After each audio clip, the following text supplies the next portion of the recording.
बिस्मिल्लाहिर्रहमानिर्रहीम। अस्सलाम वालेकुम स्टूडेंट्स। आज का हमारा नेक्स्ट टॉपिक है चैप्टर नंबर 11 पार्ट 1 केमिस्ट्री से आर्हेनियस इक्वेशन। आर्हेनियस इक्वेशन हमें बताती है effect of temperature on rate of reaction. क्या टेम्परेचर का इफेक्ट है रेट ऑफ रिएक्शन पे। बेसिकली आर्हेनियस इक्वेशन जो है ये हमें एक्टिवेशन एनर्जी के बारे में भी बताती है। Effect of temperature on rate of reaction is explained on the basis of Arrhenius equation.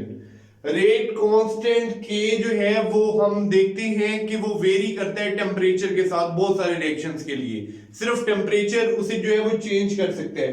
According to Arrhenius, ये आर्हेनियस इक्वेशन है K is equal to AE exponent minus EA/RT। तो यहाँ पे आप देख रहे हो कि एक्टिवेशन एनर्जी जो है it is exponentially related to K।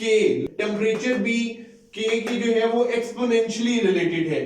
The equation shows कि increasing the temperature with increase K, और ऐसे रिएक्शन जिनकी एक्टिवेशन एनर्जी ज्यादा है उनके लिए K की वैल्यू कम है। टेम्परेचर को बढ़ाने से K की वैल्यू बढ़ेगी। अब ऐसे रिएक्शन जिनकी एक्टिवेशन एनर्जी बहुत ज्यादा है उनके लिए K की वैल्यू कम है। A जो है capital A it is Arrhenius constant. ये बेसिकली कुलेयंस है पर सेकंड। कुलेयंस फ्रीक्वेंसी पे जो है वो डिपेंड करता है। ये कुलेयन फ्रीक्वेंसी है कि इफेक्टिव कुलेयंस जो है वो कितने हो रहे हैं। K जो है मैंने पहले आपको बताया एक्सपोनेंशियली रिलेटेड है एक्टिवेशन एनर्जी से और टेम्परेचर से। R यहाँ पे जनरल गैस कांस्टेंट है और E है बेस ऑफ लॉगरिथम। लॉगरिथम की जो है वो बेस। इक्वेशन जो है ये मैंने आपको पहले बताया कि ये हमारी मदद करती है एक तो एक्टिवेशन एनर्जी हासिल करने के लिए और दूसरा K की वैल्यू हासिल करने के लिए। इक्वेशन जो है वो हमारी मदद करेगी एक्टिवेशन एनर्जी जो है उसको मालूम करने के लिए। इस पर्पस के लिए हम इस इक्वेशन का नेचुरल लॉग लेंगे। इक्वेशन है हमारे पास K is equal to AE minus EA/RT। तो हम इसका नेचुरल लॉग ले लेंगे। Natural log of K is equal to natural log of AE exponent minus EA/RT। Natural log of K is equal to natural log of A plus two minus EA/RT into ln E और natural log of E, क्योंकि ये base log है quantity with same base, तो इस वजह से ये unity होगा। अगर आपके पास लॉग है ऐसी क्वांटिटी के साथ जिसकी बेस जो है वो सेम हो, सेम बेस के साथ लॉग जो है उसकी क्वांटिटी यूनिटी होती है। तो हमारे पास ये ln E यूनिटी आ गया। पीछे क्या बच गया? Natural log of K is equal to natural log of A minus EA/RT। It is a straight line equation. ये एक स्ट्रेट लाइन इक्वेशन है।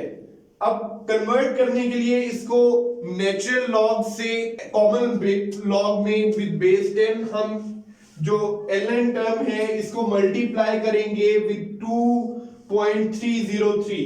तो हमारे पास इक्वेशन आ जाएगी 2.303 log K is equal to minus EA/RT plus 2.303 log K। अब इस equation को हमने पहले मल्टीप्लाई किया 2.303 के साथ और अब हमने इस इक्वेशन को डिवाइड किया। हमने बेसिकली पूरी इक्वेशन को मल्टीप्लाई नहीं किया, हमने ln टर्म जो है उसको मल्टीप्लाई किया।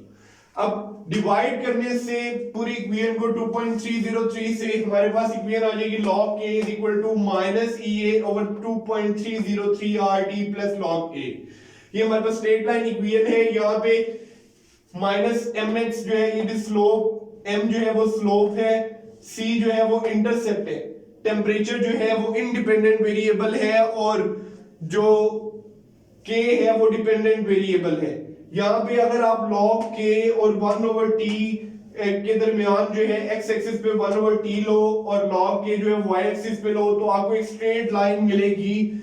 ये स्ट्रेट लाइन जो है ये हमें बता रही है थीटा इज मोर देन 90। आप देख रहे हो थीटा 90 से ज्यादा है। 90 होता तो ये जो है परपेंडिकुलर होनी थी। थीटा इज मोर देन 90, तो अगर tan थीटा मोर देन 90 है तो वो नेगेटिव वैल्यू आपके पास आएगी। इस वजह से यहाँ पे जो स्लोप है दैट इज नेगेटिव। ये स्लोप फाइंड आउट करके r पहले ही कांस्टेंट है, स्लोप फाइंड आउट करके आप एक्टिवेशन एनर्जी जो है उसको भी फाइंड आउट कर सकते हो।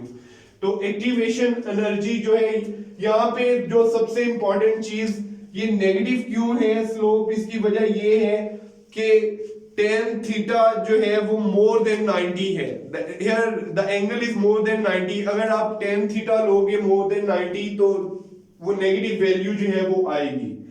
ये थी आर्हीनस इक्वेशन। एक दफा दोबारा से मैं इसको जो है वो एक्सप्लेन कर देता हूँ। आर्हीनस इक्वेशन जो है वो इफेक्ट ऑफ टेम्परेचर को जो है वो एक्सप्लेन करती है the rate of reaction. Rate constant k जो है it is seen to vary with temperature for many reactions. ये सिर्फ टेम्परेचर के साथ वेरी करते हैं। टेम्परेचर बढ़ाने से ज्यादा होगा और कम करने से कम होगा। यहाँ पे टेम्परेचर और एक्टिवेशन एनर्जी k के साथ एक्सपोनेंशियली रिलेटेड है। According to Arrhenius k is equal to ae minus ea over rt। यहाँ पे कैपिटल A जो है it is collision frequency, number of collisions per second. और इक्वेशन हमें बताती है, ये वाली इक्वेशन हमें बता रही है कि अगर आप टेम्परेचर इंक्रीज करोगे तो k इंक्रीज होगा। ऐसी रिएक्शन जिनकी एक्टिवेशन एनर्जी ज्यादा है उनके लिए k की वैल्यू कम होगी। So k is exponentially related to activation energy and temperature. r is general gas constant, e जो है वो बेस है लॉगरिथम की। इक्वेशन जो है वो हमारी हेल्प करती है ना सिर्फ k की वैल्यू फाइंड आउट करने में बल्कि एक्टिवेशन एनर्जी को फाइंड आउट करने में भी। इसके लिए हम इक्वेशन का नेचुरल लॉग लेते हैं। नेचुरल लॉग आपके पास आ जाएगा। अब क्योंकि ये नेचुरल लॉग ऑफ e ये लॉग की क्वांटिटी है विद सेम बेस, तो ये यूनिटी है, ये एक जो है यूनिटी ही आएगा। तो आपके पास फाइनल इक्वेशन क्या आ जाएगी, natural log of k is equal to natural log of a minus e over rt। This is straight line equation. हम नेचुरल लॉग को कन्वर्ट करने के लिए कॉमन लॉग में कन्वर्ट करने के लिए हम क्या करेंगे, हम ln टर्म को 2.303 से मल्टीप्लाई कर देंगे। इसके बाद मल्टीप्लाई करने के बाद हम 2.303 से पूरी इक्वेशन को डिवाइड कर देंगे। डिवाइड करने के बाद हमारे पास फाइनल इक्वेशन आ जाएगी log k is equal to minus ea over 2.303 rt plus log a। ये स्ट्रेट लाइन इक्वेशन है इस तरह की, y is equal to minus mx plus c where m is the slope while c is the intercept। Temperature यहाँ पे independent variable है जबकि rate k जो रेट कांस्टेंट k जो है वो डिपेंडेंट वेरिएबल, वो डिपेंड करेगा टेम्परेचर पे। यहाँ पे नेगेटिव स्लोप आई है। नेगेटिव स्लोप क्यों आई है या नेगेटिव एक्टिवेशन एनर्जी की वैल्यू क्यों है, उसकी वजह ये है कि ये जो एंगल है, एंगल बन रहे हैं इस स्ट्रेट लाइन का, इट इज मोर देन 90। तो tan theta more than 90 is negative value, that is why here the slope is negative। by determining the slope we can determine the activation energy of the reaction।